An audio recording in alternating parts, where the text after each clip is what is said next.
Attorney Abad. Okay. At tumataginting po yung pangalan ninyo dito sa form na pinagmudmod sa buong bansa.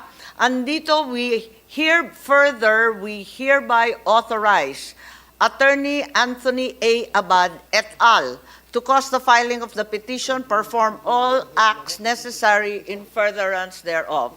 Are you the same Attorney Abad whose name appears on these signature sheets for the People's Initiative? Yes, that's correct, Madam Chair. Kaya marami po kaming katanungan para sa iyo. Unang-una, sabi ni Mr. Oñate nung nakaraan, na bahagi ka ng PIRMA.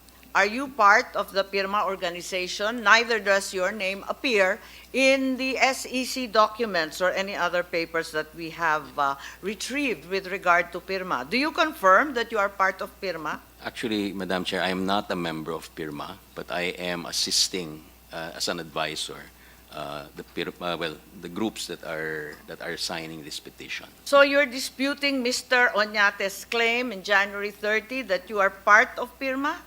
I'm really not part of PIRMA, not organizationally or a member of it. My role is really as an advisor on constitutional reform if this petition ever prospers. When did you become part of this operation, if not PIRMA? Okay, my background, no, I am a professor of international economic law at Ateneo, recently retired from the practice of law, and I had been a long-time advocate of constitutional reform. So I have been promoting constitutional reform and advocating it since the period of President Fidel Ramos. That's why I had occasion to work with Carmen, with Tita Chit Pedrosa, And the rest of the PIRMA incorporators. yes, but Is I've that never correct? joined them organically. But I have supported and I've always promoted constitutional reform. Or perhaps is PIRMA your client? Are you engaged as a lawyer of PIRMA? No, I'm not. I'm actually doing this on a voluntary basis. Madam Chair, I'm just very curious, given your very nebulous and inchoate relation with PIRMA, why is it that yours is a single name that occurs in all these sheets? well, what happened, Madam Chair? Yes, please proceed. Okay.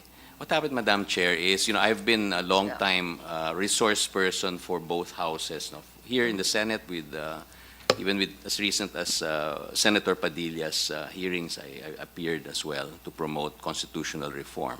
In the House, I worked closely with Congressman Rufus Rodriguez.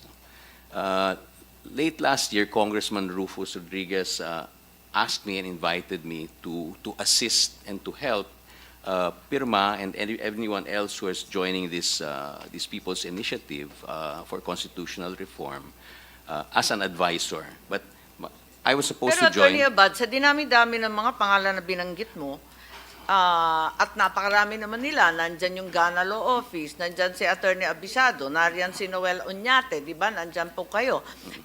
Bakit yung pangalan mo ang pinili nila? Ma'am, I think this is Ikaw pa yung sinasabi mo, walang koneksyon. Hindi This ka is- naman bahagi ng PIRMA. Ba't ka bida dito? Ikaw ang starring dito sa I know, aming ma'am. papel eh. I've unexpectedly infamous for this, but Madam Chair, it's actually a curse of the alphabetical, my name being AAA. There are other petitioners.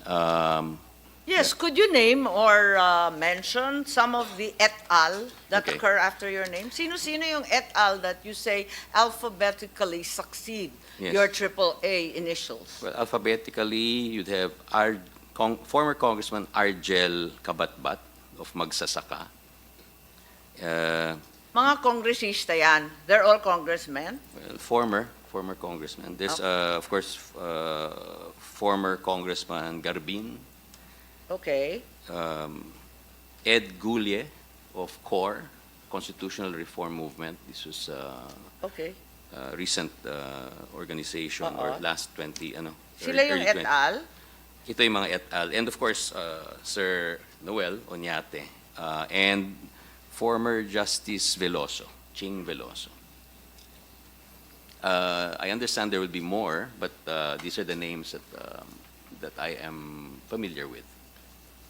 Pero, as an accident of your name, you're saying you are the single name mentioned in full? Yes, it happened that the signature form came out with only one name, which is mine, and just an et al. Yes, it's just problematic to me because I actually have the transcript of Mr. Onyate's testimony during the last hearing, during which he said, si Anthony Abad ay kasama namin sa professional sector ng PIRMA. Ang PIRMA ay maraming components. Merong farmer, professional, etc. Si Anthony Abad ay isa sa mga volunteers sa aming professional sector. Tama po ba yun? Perhaps Mr. Onyate can explain. I'm not organic or like a full-time member of Okay. PIRMA, but I am assisting as a lawyer and as an economist. So you know Attorney Garbin, the former congressman? Yes. And you're also familiar with Attorney Garbin's participation in PIRMA. Kasama kayo sa PIRMA. Yes. And together with other former congressmen and justices, is that correct? Yes, that's correct, ma'am. So you share the advocacy of PIRMA in pushing for the joint voting by the House and the Senate in the event of a constituent assembly? Yes, that's correct. Joint voting and not separate voting? No, because I look at constituent assembly as a single body. Right. it- But Madam Chair. you will note that your name is also attached, voting jointly at the call of the Senate President or the Speaker, hence in violation of the bicameral nature of our government. Is that something you abide by? My opinion, Madam Chair, is that when the heads of the houses call for the constituent assembly and It's an created or, sir. We all went to law school, and the ends and ors were very important. It's an or. A single house can actually call Yes. for this con-ass. Madam Chair, I stand corrected, ma'am. Yes, Senator I Risa. apologize, Madam Chair, but just to check, I think Attorney Abad has not been placed under oath yet. Thank you, That's Madam correct. Chair. I've failed to ask the committee secretary to, yes, can we please require them to take the oath? Yes, Attorney Abad, please take the oath. I forgot. Sorry, and that will be for everyone that we've called upon. Sorry. To those who were not able to take an oath during the previous hearings, kindly stand. For the rest who have taken a note, this is a continuing hearing, so your oath still stands. So those who are new to this hearing, kindly stand and raise your right hand. Okay.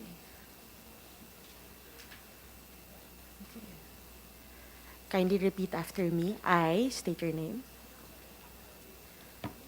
Do solemnly swear to tell the truth, the whole truth, and nothing but the truth in this proceeding. Thank you very much. You may sit down. Yes, thank you very much. Let's proceed. I am still perplexed, Attorney Abad, because you have here very clearly your name in bold letters, indicating that you share the advocacy of a unicameral voting for the Constitutional Assembly. Was this something that you were aware of? Yes, ma'am. It's well, from an academic point of view, I know that the 1987 Constitution does have certain vagueness, and we were looking at. I think it's quite specific with regard to voting. There's no vagueness at all. Well, we were looking at this People's Initiative as an opportunity to clarify this matter. Okay, so that it was your stand that the Constitution should be changed into a unicameral body, a National Assembly, as originally debated long ago.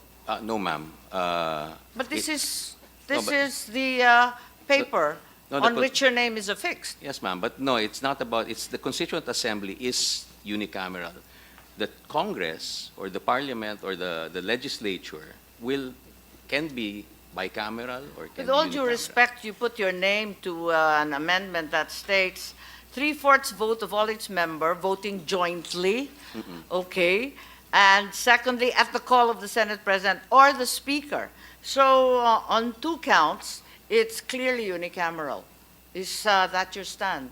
I'm not going to fault you for it. I just want to make sure that we understand what we're talking about. My stand, ma'am, is that the Constituent Assembly is unicameral, not the Congress. I'm not advocating a unicameral Congress or Assembly. But in the case of a change of the Constitution, a single House can call for the vote. Surely you're invoking the establishment of a unicameral assembly.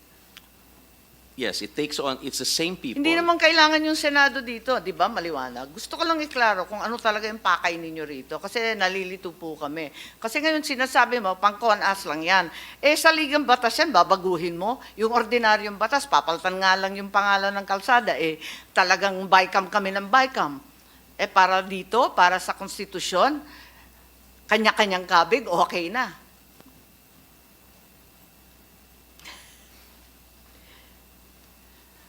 Madam Chair, what is of paramount importance to me is the constitutional reform. I can see, and I understand now, I can see how divisive and how Are you saying you counterproductive. allow them to put your name on this without full knowledge of what you were signing? No, ma'am, I understood, You understood? yes. And you understood that, in fact, this was a way to evade, avoid, disenfranchise, abolish, in fact, the Senate. No, ma'am, in fact, personally, I don't think that the Senate should be abolished. I think there should be an upper house. Eh, ba't mo pinirman to? Nagtataka No. lang ako kasi yung mga abogadong kulit-kulit, hindi ba ang turo natin sa law school, talaga isa-isahin mo yan. Ma'am, Eh, nagtataka nga ngayon, eh, kaya pala ng speaker, mag-isa, magtatawag siya ng con-as. With all due respect, ma'am, Wala namang alam yung senador, wala rin yung Senate President. Pwede niyang patakbuhin. Tama po ba yun? Parang nalilito ako sa iyo eh. no, ma'am. The Congress is bicameral. The Constituent Assembly, which gathers as a constitutional amendment body, is unicameral. It has a different legal So you're saying that identity. a mere law to change a little road somewhere far away requires constant debate and discussion and finally consensus between the 2 houses, but a major change in the Constitution can be called by a single house. Wala, nalilito lang ako kasi ikaw ang nakapangalan dito eh, kaya kailangan panindigan mo. But that's correct, Madam Chair. But you see, it's What's correct po? Na That- pwedeng paltan yung saligang batas, kanya-kanyang kabig na kung gusto ng mga congressman, kung gusto ng senator, o di paltan nila kahit kailan. no, it's the constitutional, of course, a constitutional assembly, a constituent assembly, acting as a constitutional amendment body, of course, has to be subject to scrutiny, and eventually it will require plebiscite or referendum, depending on what comes out of this constituent assembly. It is just that currently, With all due respect, since you're a constitutional advocate, parang dapat i-clarify natin. In any case, let's put that aside. It's obvious that this form attached your name without full information on your part on the implications of this proposition. Would that be an accurate statement?